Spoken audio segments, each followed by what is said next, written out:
الرحمن الرحیم الحمدللہ رب العالمین والعاقبۃ للمتقین وآلہ الطیبین الطاہرین المعصومین فاسألوا اہل الذکر ان کنتم لا تعلمون۔ السلام علیکم ورحمۃ اللہ وبرکاتہ۔ سلام عرض کرنے کے بعد ناظرین کرام، آج ہم آپ کی خدمت میں ایک نئے درس کے ساتھ اور اپنے گزشتہ سے پیوستہ تسلسل دروس عناوین خلاصہ قرآن الحکیم کے چند اہم نکات، چند اہم عناوین اور چند اہم گزارشات کے ساتھ آپ کے سامنے حاضر خدمت ہوئے ہیں، اور انشاءاللہ اسی عبادت میں آپ کے ساتھ شامل حاضر حال ہیں، اور انشاءاللہ چلتے ہیں اپنے اگلے اور نئے 11ویں پارے کے خلاصے اور اجمالی تعارف کی طرف، کہ 11ویں پارے میں بھی ہر پارے کی طرح اس پارے میں بھی دو حصے ہیں، جس میں سورہ توبہ کا بقیہ حصہ اس میں بیان کیا گیا ہے،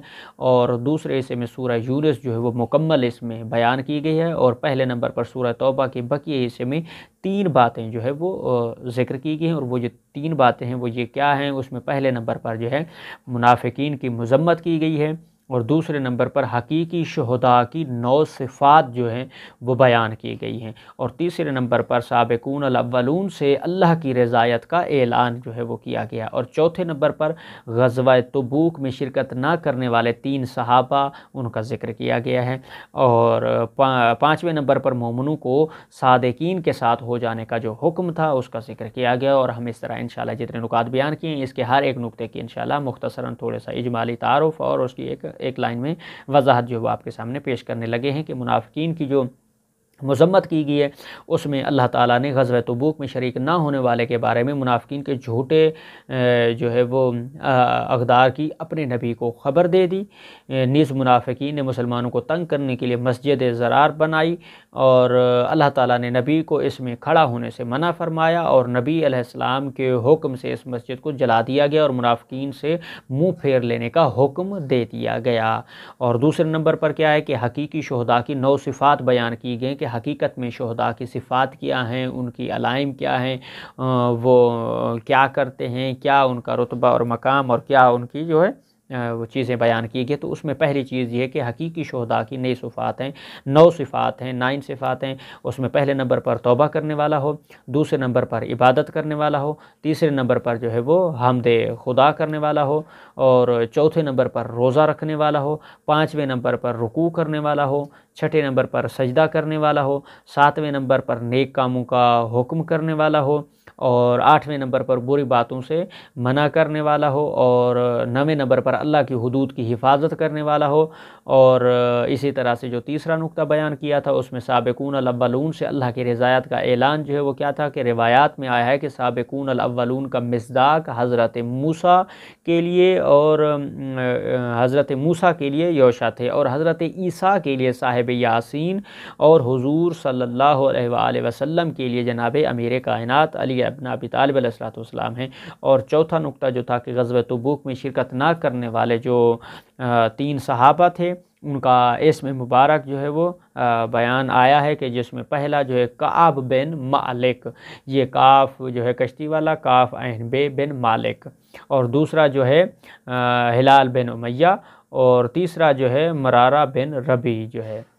اور اس طرح سے ان تینوں نے رسول اللہ صلی اللہ علیہ وآلہ وسلم کے حکم کے باوجود حضور کے حکم کی خلاف ورزی کی اور جنگ میں نہیں گئے، اور ان تینوں سے 50 دن کا بائیکاٹ کیا گیا، پھر ان کی توبہ کی قبولیت کا اعلان وحی کے ذریعے جو ہے وہ کیا گیا۔ اور اس طرح سے 5واں نقطہ اس کی طرف چلتے کہ مومنوں کو صادقین کے ساتھ ہو جانے کا حکم آیت نمبر 119 میں 119 میں روایات میں صادقین کا مصداق حضرت علی علیہ السلام کو ذکر کیا گیا اور بتایا گیا ہے۔ اور اس طرح دوسرے نمبر پر سورہ یونس میں 4 باتیں جو ہے وہ یہ ذکر کی گئیں، جو کہ سورہ یونس کا مکمل یہاں پہ ذکر کیا گیا ہے۔ اس میں پہلے نمبر پر توحید یعنی رزاق، مالک، خالق اور ہر قسم کی تدبیر کرنے والا اللہ ہی ہے، آیت نمبر 31 نمبر، اور بتوں کو شفیع قرار دینے کا نظریہ باطل ہے، آیت نمبر 18 میں اس کا مسلم اعلان کیا گیا ہے۔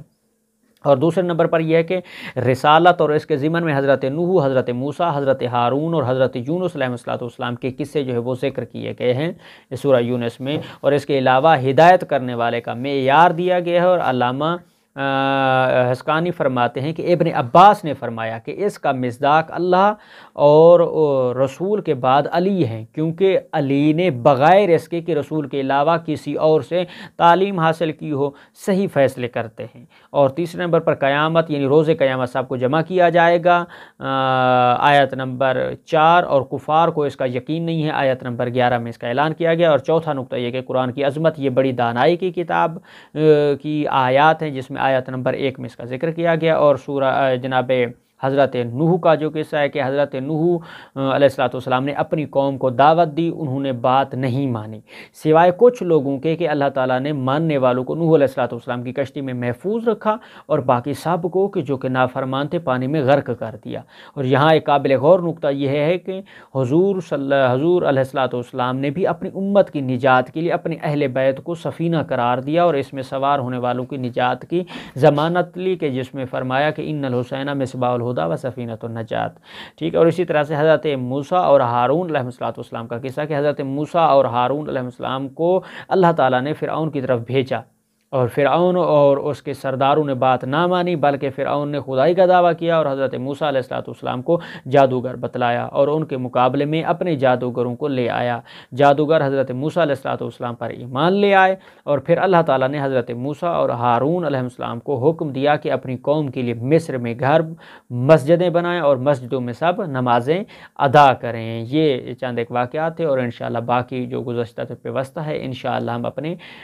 12ویں پارے اور 12ویں درس میں انشاءاللہ اس کو ذکر کریں گے۔ آج کے اس 11ویں درس کے اختتام پر اور چند اہم عناوین، خلاصہ اور قرآن کے اجمالی تعارف کے ساتھ آپ لوگوں سے اجازت چاہتے ہیں۔ فی الوقت کے لیے التماس دعا، اللہ حافظ۔